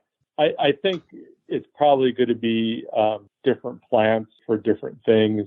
If I could take a step back, I mean, one of the things you're getting at is plants are really important in bioregenerative life support. And in low Earth orbit, it doesn't matter that much. When you go to the moon, it matters more. And Mars, it really matters a lot because the quickest we get to Mars is 6 or 7 months. And the fastest round trip mission I know of is about 3 years. And that only occurs, when the planets are aligned. And we really need plants then on Mars. And one of the things I find fascinating, like, you hear Elon Musk talking about what he wants to do. I think the general public sees the problem of going to Mars as like this engineering problem, that it's really like, let's build that damn big rocket to get there. And yeah, we do need a big rocket to get there. But I think if we had the big rocket today, we couldn't go because there's so many unknown. The questions that are important to solve are the biological questions. We don't really understand the biology to go to Mars. And again, the focus is build a big rocket, and, if we don't have all the biological questions answered, it's just not going to work. John, can I ask you a technical question? A couple of times you mentioned using a centrifuge. Are you talking about using a centrifuge on Earth to simulate low gravity? International Space Station. So there's a couple of facilities that have centrifuges. And I used this, it was actually, the facility I used was built by the European Space Agency, and it had a centrifuge. So again, you could do the experiments, centrifuge off, it's a microgravity experiment, spin it to the moon level, spin it to the Mars level. Gotcha. And spin it at a 1G control. Now on Earth, it's not going to really help you because we have the 1G, then it's hyper G. Unless you want to simulate growing plants on Jupiter. I mean, yeah, you would think that, holding a plant, kind of connects you to Earth. And there is something about it. They say that, hiking and the outdoor activities have a real psychological benefit. And I absolutely don't doubt it. So I could see that. I would imagine the people that get to be walking through, the room with all the plants, like that's probably one of the best jobs you could have if you're off planet. Right. I actually, again, used to be a little bit skeptical, but I bought in because just talking to the astronauts, I heard this lecture by one of the ISS astronauts, Don Pettit. He had his space zucchini. He had some seeds left over and he grew them hydroponically in like a baggie, and he carried the plants around all over the space station. It became like his pet. If you Google that space zucchini, there was a whole blog on that, how important that was to him. Now, we all saw pictures on the ISS of the astronauts growing plants and growing, like, I think the red lettuce that they ate, which is, I think, the first plants in space that they consumed.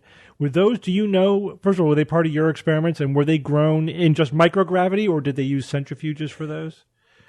No, that's sort of a problem. So kind of an interesting thing is, so I've been fortunate, 7 of my 8 projects were in collaboration with the European Space Agency, and they have a module, this Columbus module, but, they all collaborate and share facilities.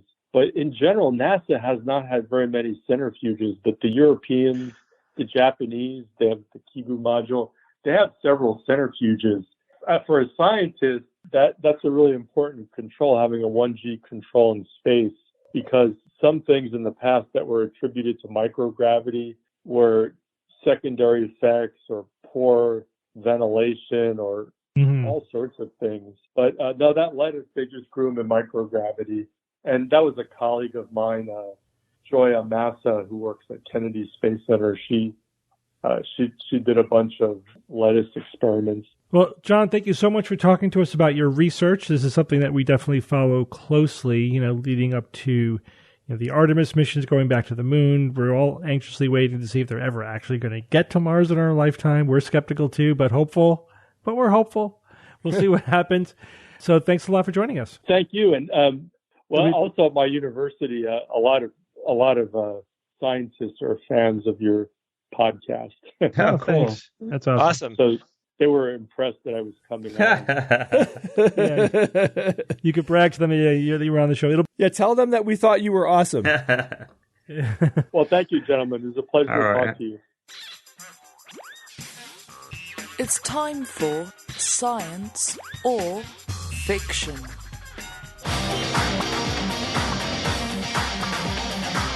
Each week, I come up with 3 science news items or facts, 2 real and 1 fake, and then I challenge my panel of skeptics to tell me which one is the fake. We have a theme this week, something that just came out that we didn't talk about yet, the IPCC 2022 report. Oh, no. I'm sure you guys have read all, 900 pages or whatever it was? Every time I read all 900, you're right. Absolutely. So if you dig deep down into the report, pull out some facts. Oh, boy. We'll see if you guys can recognize which of these facts is real and which one is fake. You ready? Let's do it. All right, Bob's ready. Here we go. Item number 1, carbon intensity, CO2 from fossil fuel combustion and industrial processes per unit primary energy decreased by 3% per year since 2010, mostly due to rapid increases in wind and solar energy. Item number 2, in 2019, 22% of worldwide greenhouse gas emissions came from agriculture and forestry, greater than the transportation sector at 15%. And item number 3, 83% of cumulative CO2 emissions since 1850 were produced prior to 1990. Evan, go first. Let's see. About the carbon intensity. It decreased by 3% since year 2010 due to rapid increases in wind and solar energy. Well, I like that. That's good. And, we talk so much about, warmest year after year after year that we kind of maybe sometimes lose sight of some of the impact that we are having in a good way. And this term carbon intensity, which I couldn't, so clearly define. But I think the way you put it here, Steve, I think this is right. How much carbon does it cost to do stuff? So we're getting the same returns on less carbon is what it sounds like. But again, 3% decrease since 2010 and the rapid increase in wind and solar energy. I think that's right. Next one. So this was the year 2019, where 22% of worldwide greenhouse gas emissions came from agriculture and forestry, and that was greater than the transportation sector at 15%. Well, okay, I don't see why that would necessarily be fiction. It might be, but I can't point to something in here that is screaming at me like, yeah, this is definitely science. Yeah, this is definitely fiction. So that one's right on the border. The last one, about 83% of cumulative CO2 emissions since 1850 were produced prior to 1990. So this one strikes me as a bit non-intuitive. Boy, we were burning a lot of coal back then, but we're still burning a lot of coal today. And gee whiz, fossil fuels, there wasn't so much in the way of fossil fuels in 1850. It was coal that was doing it. And agriculture, I imagine. But then you got to compare that. My gosh, that much. That's scary in a way. If that one turns out to be science, that's kind of a scary thought if you ask me. Well, I guess I'll have to go with, therefore, I'll say that one's the fiction. 83% of cumulative CO2 emissions since 1850 produced prior to 1990. Okay, Bob. All right, so the first one, 3% decrease sounds about right since 2010. Maybe 3% is a little high. But this doesn't sound egregious. The third one here, that's 83% of cumulative CO2 emissions produced prior to 1990. I'm just going to say whatever, that's science. And because what was rubbing me the wrong way was the second one, that cumulative agriculture and forestry greater than transportation. I think if I remember doing research for the book, that transportation was higher and really dominated. Oh, God, I did so much research for that book. It's all blending together in a big mush in my head. But, it's rubbing me the wrong way. Plus, the way you said it made me think you were lying. So I'll say fiction. Okay, Kara. On which one, Bob? The second one. Second one. Yeah. Forestry greater than transportation. I was already feeling that way, and then Bob kind of echoed exactly what I think. I know that methane is horrible, but I also know that carbon dioxide is horrible. And I do think that unless you're tripping us up on it's not the transportation sector, but all industrial greenhouse gas emissions, but I still think transportation sector is higher than agriculture. I definitely think it's higher than forestry. And I think it's higher than both combined. So even if the 22% is correct, 15% of our entire greenhouse gas emissions being from the transportation sector, that sounds unbelievably low to me. So, although the 83% of cumulative CO2 emissions since 1850 were produced prior to 1990 sounds bananas, I also think we didn't have that much regulation back in the day. Yeah, and so that one, things were super dirty and we didn't even think about how to clean them up. And now we do. Man. Yeah. So I'm going to go with Bob on this one and say it's the transportation sector one. That number I think is too low. And Jay. That's funny because that's the one I thought seemed about right. I mean, agriculture and forestry I always thought that they were the big polluters. Cow farts. Okay, I mean, my gut's telling me different on that one, so I'm going to move on here. 83% of cumulative CO2 emissions since 1850 were produced prior to 1990. That's a lot. You would think that, we would be blowing that away in recent years. And then this first one I don't like, though, because, carbon intensity has decreased by 3% per year since 2010, mostly due to rapid increases in wind and solar energy. I don't think they decreased by 3% each year at all. I really, really don't think that that's correct. So I'm going to say that one is the fiction. Oh boy, all guys, spread out. All spread out. Wow. Why don't we take this in reverse order? We'll start with number 3. 83% of cumulative CO2 emissions in 1850 were produced prior to 1990. Evan, was it you who thought this one was fiction? Yes. And not anymore, but is science. This is science. Yeah, I mean, I picked all of these because I thought they were a little surprising, right? And I was surprised by that, although, we did burn a lot of coal back then. But yeah, only 17% of our current, our cumulative CO2 is since 1990. Obviously, the amount of CO2 that we've been releasing has significantly increased, over the last century, although it has somewhat plateaued recently. Obviously, the pandemic is an anomaly. It decreased, during the pandemic, and we need more pandemics. Yeah. No. It tends to dip when there's a big economic recession, et cetera. But, it tends to follow those trends. But yeah, so, just I thought that was a little bit surprising. But yeah, we've been emitting carbon for a long time. Remember, they figured out that CO2 was going to cause climate change back then. Yeah, back in the Darwin's late days. 19th century. Yeah, Darwin's it's already days. happening. All right, let's go to number 2. In 2019, 22% of worldwide greenhouse gas emissions came from agriculture and forestry, greater than the transportation sector at 15%. Bob and Kara, you think this one is the fiction. Jay, you think that this one is science. And this one is science. Good job, Jay. Well done, Jay. Good job, Jay. Wow, good job, Jay. Yeah. Thank you. Again, I Thank thought that was a you. little surprising. I thought the transportation sector was higher. But again, this is worldwide. We're biased. You might be thinking of U.S. numbers where the transportation sector Totally would be possible. No, would be I'm thinking higher. of like rapid car sales in India and China. Like, Yeah, but you got to think we're feeding 7.5 billion people. The agriculture is huge. It's massive. And this is also all forestry as well. So, the number is higher. Of course, it's the industrial sources are higher, and energy production is a lot higher as well. Yeah, but I thought that was a little surprising. Which means that carbon intensity, CO2 from fossil fuel combustion industrial processes per unit primary energy, decreased by 3% per year since 2010, mostly due to rapid increases in wind and solar energy, is the fiction. There are 2 things wrong with this. The first is that it was 0.3% per year. Not 3% Nothing. per year. And it was mostly due to the switch from coal to natural gas. Oh, my God. Not wind and solar.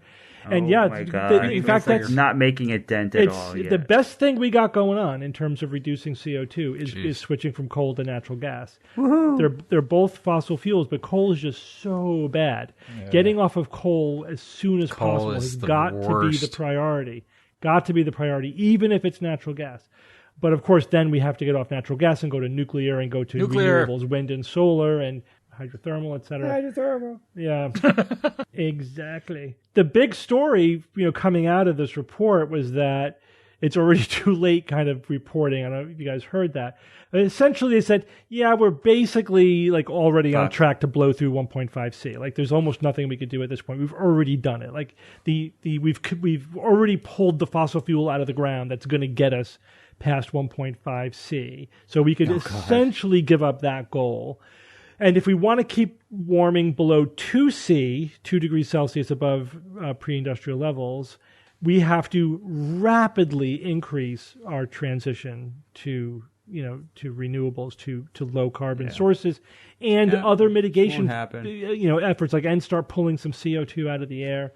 It's like, so we're under the gun for 2.0, and we've already pretty much are on course to blow past 1.5 this century.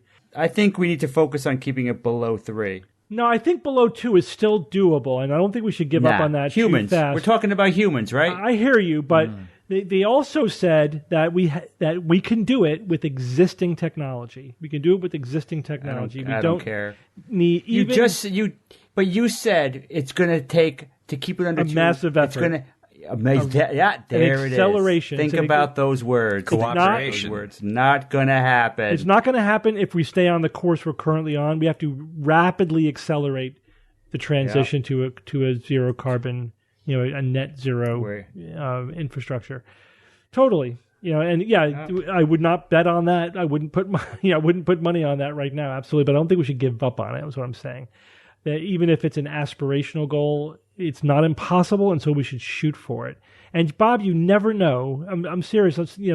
Sometimes political will shifts in unpredictable ways, and suddenly, something that was impossible a decade earlier is suddenly unavoidable today. You know what I mean? Like generations change, and it's in our lifetime, in my opinion, like the one thing that I think really demonstrated that was the shifting attitudes on homosexuality. Like we lived through the don't ask, don't tell period, where that was sort of the best we could do, and where the right was pretty much unified in being anti-gay rights, and the left was split on it. And then a decade later, it was flipped. Like it was dramatic change, within a generation, within 20 years. So yeah, but it's still not.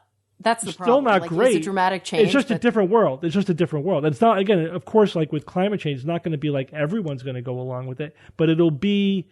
But I'm just saying, it is possible. I think right now it sort of feels like we're just not quite getting the political will to really do something about it.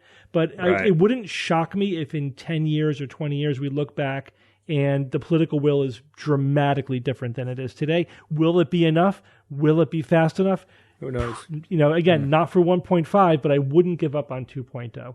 Plus, also, as the technology improves, again, this is all with today's technology. As the technology improves, I think certain things are just going to happen. Like, I think electric cars are just going to take over, Yeah, they already are. Yeah, and wind and solar is going to dramatically increase. And the technology for grid storage and for managing the grid is here. It's happening, there's no reason why that's not going to be put into place.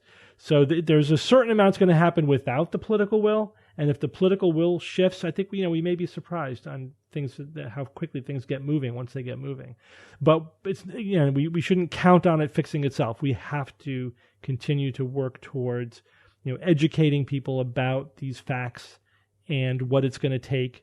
Also, just fighting the misinformation and the what I think is the incorrect framing that is rampant in the political discussion about we're going to ruin the economy and spend all this money. It's like, no, actually, we're going to save the economy and we're going to invest all this money, which we're going to get paid back tenfold down the road.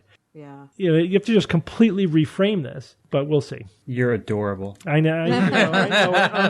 I know. I tend to. You optimist. I tend to be more of an optimist, but it's partly because I think that optimism and pessimism are partly self-fulfilling prophecies, and so it's I tend to err on the side of optimism because I think it's functionally better. So maybe we're balancing each other out. Better headspace, that's for sure.